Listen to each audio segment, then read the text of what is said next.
ये जनसैलाब देख रहे हैं, कोई टीवी अखबार नहीं दिखाएगा। सोचिए, आज भी इस देश का जाट, गुर्जर, पटेल, मराठा, ओसी, एसटी, ओबीसी, मुसलमान 2 दर्जे का नागरिक है। किसकी नज़र में? टीवी अखबार की नज़र में। इस देश में गुर्जर आंदोलन कर रहे थे, आरक्षण मांग रहे थे, गोली मार दी गई। जाट आंदोलन कर रहे थे, आरक्षण गोली मार दी गई। पटेल आरक्षण मांग रहे थे, गोली मार दी गई। एससी एसटी के लोगों ने एससी एसटी एक्ट बचाने के लिए आंदोलन किया, गोली मार दी गई। देश में जितने लोग आंदोलन करे वो सब देशद्रोही हैं, कोई नक्सलवादी है, किसान खालिस्तानी है। इस देश का टीवी अखबार सिर्फ मोदी और आरएसएस के आंदोलन को आंदोलन कहता है। आप इस बात की कल्पना नहीं कर सकते। सोचिए, आज मध्य प्रदेश की राजधानी भोपाल में लाखों लोग सड़कों पर थे। इसमें पूरा ट्राइबल मतलब आदिवासी, ओबीसी महासभा के लोग मतलब पूरा ओबीसी कम्युनिटी, उसके बाद किसान जातियां, एससी एसटी के लोग सड़कों पर थे। भीड़ थी, जनसैलाब था, लेकिन कोई टीवी अखबार नहीं दिखाएगा। आपको सोशल मीडिया सर्च करना पड़ेगा। तो सोचिए, इस देश के 97% लोगों का रिप्रेजेंटेशन टीवी अखबार में नहीं है, न उनके पास टीवी है न अखबार है। एक भी टेलीविज़न चैनल का मालिक राजपूत नहीं है। एक भी टेलीविज़न चैनल का मालिक जाट नहीं है, गुर्जर नहीं है, पटेल नहीं है, मराठा नहीं है। पता नहीं इन हिंदुओं का क्या हो गया है। सुप्रीम कोर्ट में जो 34 जज हैं उसमें एक एससी एसटी ओबीसी के सिर्फ 3 हैं। बताऊंगा, जज पर भी आज बात करूंगा। तो सोचिए कि इस देश के 97% लोगों के पास में झुनझुन्ना है और 3% के लोग टीवी अखबार में बैठ के तय करते हैं कि क्या सही है क्या गलत है। चौधरी चरण सिंह ने कहा था, राजेश पायलट ने कहा था कि जब तक किसानों के बच्चे, गरीबों के बच्चे, मजदूरों के बच्चे वहां नहीं पहुंचेंगे जहां से फैसला होता है, पॉलिसी बनती है, तब तक आपके हक अधिकार की बात नहीं होगी। तो ये जनसैलाब देखिए, सोशल मीडिया पर वीडियो देखते रहिए और अंदाजा लगाइए कि आखिर टीवी अखबार की आपसे क्या दुश्मनी है। लाखों करोड़ों खर्च करके मोदी जी की रैली होती है, दिखाता है। थोड़ा बहुत राहुल गांधी को भी दिखाता है। चंद्रशेखर रावण की इस रैली को क्यों नहीं दिखाया जा रहा है? क्योंकि अगर ये रैली दिख गई तो पूरा देश का बहुजन समाज, किसान जातियां, जाट, गुर्जर, पटेल, मराठा सब एकजुट हो जाएंगे। और राजेंद्र प्रसाद सिंह क्या कहते हैं कि जितनी सवर्ण लीडरशिप वाली पार्टियां हैं, चाहे बीजेपी हो, कांग्रेस हो, चाहे ममता बनर्जी हो, चाहे नवीन पटनायक हो, ये बड़ी पार्टी नहीं है, ये जनाधार वाली पार्टी नहीं है, ये कैडर वाली पार्टी नहीं है, ये पैसे वाली पार्टियां हैं। इस देश में जनाधार जिसका उसी का होगा ना जिसकी संख्या ज़्यादा होगी। लालू यादव, मुलायम सिंह यादव, जयंत चौधरी, चंद्रशेखर रावण, मायावती, हेमंत सोरेन, डीएमके, जो बहुजन लीडरशिप वाली पार्टियां, उनकी संख्या ज़्यादा है। लेकिन सोचिए विडंबना, 97% लोगों पर 3% लोग इस देश में राज कर रहे हैं। 97% लोगों के पास सिर्फ 3% संसाधन है और 3% संसाधन के वाले लोगों के पास 3% जनसंख्या वालों के पास 97% संसाधन है। इसीलिए कहा गया है कि भारत में तब तक बदलाव नहीं आएगा जब तक सबके पास संसाधन नहीं पहुंचेगा। और इसीलिए बाबा साहेब ने डाइवर्सिटी का सिद्धांत दिया था। और इसीलिए पता तो चले, जाति जनगणना हो जाए, पता तो चले कि चीफ जस्टिस से लेकर चपरासी तक किसकी संख्या ज़्यादा है। इसीलिए ये आंदोलन था। और ये वीडियो देखते जाइए, जनसैलाब था, इतनी भीड़ जिसकी कोई कल्पना नहीं। और एक और बात जोड़ दूं, वो तमाम सवर्ण समाज के यूट्यूबर भी आपको नहीं बताएंगे, पत्रकार भी नहीं बताएंगे जिनको आपने भाग्य विधाता मान लिया है। जो हिंदू मुस्लिम की खबर दिखाएंगे, कांग्रेस बीजेपी के पक्ष में, कांग्रेस के पक्ष में दिखाई देंगे, लेकिन वो रावण की रैली दिखा दे, ऐसा नहीं है। अब खैर टीआरपी की मजबूरी हो गई है, बहुजन समाज ने बैकआउट कर दिया है, तो अब थोड़ा बहुत लोग दिखाने लगे हैं। खैर चलिए आगे बढ़ते हैं। सुधीर चौधरी ने कल एक वीडियो में कहा कि जो सरकारी नौकरी चाहते हैं जो स्टूडेंट, वो निकम्मे होते हैं। किसी ने कहा कि ग्रुप डी का एग्ज़ाम निकाल के दिखा दो सुधीर जी, हम मान लेंगे कि आप सही हैं। ग्रुप डी का मैथमेटिक्स बना दो, अच्छा है, हम लोगों ने ग्रुप डी दिया, हम जानते हैं भैया बहुत हार्ड एग्जाम होता है। मेरे हृदय में मानव मात्र का कल्याण है, सबका विकास हो, भारत में पूंजीवाद और उद्योग धंधा फूले फले। दिलीप मंडल ने ये ट्वीट किया। और सोचिए, दिल्ली सुधीर चौधरी को बड़ा आपत्ति है, किसी ने गाड़ी पर गुर्जर लिख रखा है, पुलिस और हर्ष।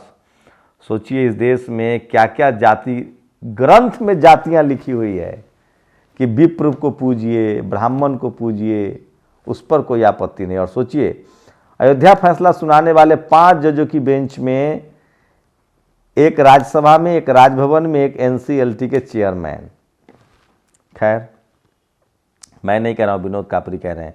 और ओबीसी राकेश सिंह लोधी ने ट्वीट किया, देखिए, जुर्म के साये में लब खोलेगा कौन, एससी एसटी ओबीसी लाखों की संख्या में भोपाल में बहुजन एकता की ताकत दिखाई है, पूरा मैदान भरा हुआ था।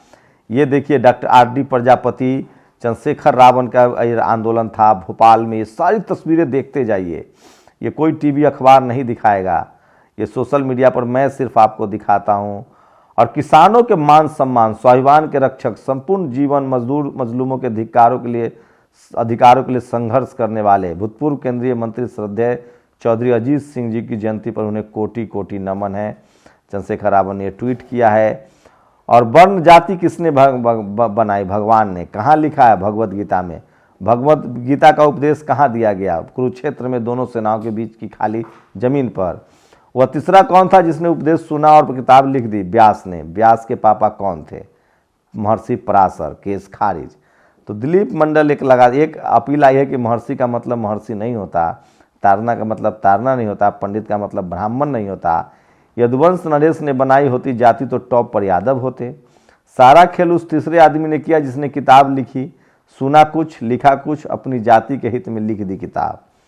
तो ये किताब पढ़िए, सब उसी पर पता चलेगा। और ये आज की शानदार तस्वीरें हैं। आकाश आनंद जेएनयू पहुँचे थे और उन्होंने सोशल साइंस के जो बड़े प्रोफेसर हैं भारत के नहीं दुनिया के ग्लोब पर, प्रोफेसर आनंद, उनसे भी मुलाकात की है, स्टूडेंट से भी मुलाकात की है। और अब देखिए, आपको नहीं लगता कि मुस्लिम शासन काल में ब्राह्मण संप्रदाय की स्थापना का प्रेरणा स्रोत यही है? सभी चाटुकार दरबारी बन गए। अल्लाह उपनिषद लिखा, भविष्य पुराण में मुगलों को पूर्व जन्म का ब्राह्मण बता चाटुकारिता में लग गए और भारत के वीर सपूतों को मौत के घाट उतरवाते रहे। तो सोचिए कि लोग मुगलों की भी चाटुकारिता करते थे। और यही सोशल मीडिया पर। और माननीय आकाश जी का बहुत बहुत साधुवाद। उन्होंने विश्वविद्यालय के एक शिक्षक की पुस्तक के अध्ययन के लिए युवाओं का आह्वान किया। आपकी ख्याति और बड़े आपकी लीडरशिप दूसरों के लिए उदाहरण बने, आपकी सादगी और सम्यता बनी रहे, समस्त शुभकामना सहित। ये वीडियो सोशल मीडिया पर बहुत ज़्यादा वायरल है जो मैं आपको बता रहा था। और ये देखिए, पहले यूपी में टेंडर निरस्त हुआ, अडानी के लिए मुश्किलें बढ़ती जा रही है। एलआईसी ने कह दिया है कि हम उनमें इन्वेस्ट नहीं करेंगे, वहीं इन्वेस्टमेंट मीट में भी वो नहीं दिखे हैं। तो अडानी की मुश्किलें बढ़ती जा रही है। हिंदू धर्मशास्त्र में संस्कृत भाषाएं ब्राह्मण ने लिखे हैं, संस्कृत आदिवासियों की भाषा नहीं है, उनकी भाषा गोंडी है। और आजकल कोई कुछ भी कह दे और मीडिया उसकी राष्ट्रीय बहस बना देता और पूछता है राहुल सरने में नेहरू क्या है। वाराणसी के दलित नेता लक्ष्मण प्रसाद आचार्य को सिक्किम का गवर्नर बनाया गया है। ये बीजेपी खबर प्रचारित करवा रही है, लेकिन सबसे बड़ी खबर है पूर्व जस्टिस एस अब्दुल नजीर आंध्र प्रदेश के गवर्नर बनाया गया। सोचिए, एक बेचारा मुस्लिम जज था, उसको गवर्नर बना दिया गया, तो इतना विरोध हो रहा है। बाकी लोगों का विरोध नहीं होगा। और मैं फिर कह रहा हूँ, ये सब कांग्रेस का किया धरा है जिसको बीजेपी आगे बढ़ा रही है। ऐसा पहले भी हुआ है। ये शर्मनाक है कि चंद्रचूड़ एससी या ओबीसी जजों के साथ बैठना पसंद नहीं करते। सोचिए, सुप्रीम कोर्ट में एक बेचारे जस्टिस अब्दुल एस नजीर पिछले महीने सुप्रीम कोर्ट में से रिटायर हुए, जाते जाते नोटबंदी को सही ठहराने का फैसला किया था। उसके बाद वो गवर्नर बने। तो मतलब एक मुसलमान नहीं पच रहा है इस देश को। बताइए अब क्या करेंगे बेचारे, अकेले वही लड़ते लड़ते मर जाएं। तो हम लोगों को ब्राह्मण समाज से सीखना चाहिए, जो सत्ता में है उसके साथ भी रहना चाहिए, ज़रूरी है। तो ब्राह्मण समाज के लोग जज थे, वो एनसीएलटी में चले गए, नेशनल ग्रीन ट्रिब्यूनल में। एक साहब चले गए हैं राज्यसभा। एक मुसलमान को भी जाने दीजिए। सारा ईमानदारी का ठिकरा मुसलमान के सर पे फोड़िएगा, दलित के सर पे फोड़िएगा, पिछड़ा के सर पे फोड़िएगा, तो ये भी ठीक नहीं है। सुप्रीम कोर्ट के 34 जज में एक भी ठाकुर नहीं है। एक जज बैस होता है, गुप्ता के रिटायर होने पर अब बिंदल आए हैं। डाइवर्सिटी की लड़ाई में ठाकुरों बैस के साथ हों। सोचिए, ठाकुर और बैस भी जज नहीं है। तो दिलीप मंडल लगातार ये सब खबरें लाते रहते हैं जो हम आपको पहुंचाते हैं, और सोशल मीडिया पर ये बहुत ज़रूरी है। और ये जो मुस्लिम समाज के एक जज बने उनकी इतनी भी आलोचना। और अडानी भी LIC के चेयरमैन का बयान, अडानी की कंपनी में और निवेश नहीं करेगी LIC।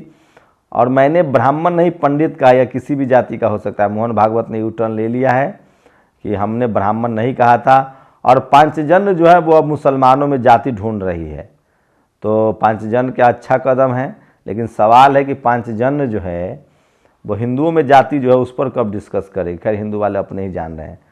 तो सोशल मीडिया पर सबसे बड़ी खबरें थी जो आज वायरल है, मैं इसलिए कह रहा हूँ सोशल मीडिया ही सच्चा मीडिया है। शुक्रिया। नेशनल दस्तक की आपसे गुजारिश है कि अगर इसको बचाना चाहते हैं तो नेशनल दस्तक को सब्सक्राइब करने के लिए रेड कलर के सब्सक्राइब बटन को दबाएं, फिर बेल आइकन की घंटी दबाएं।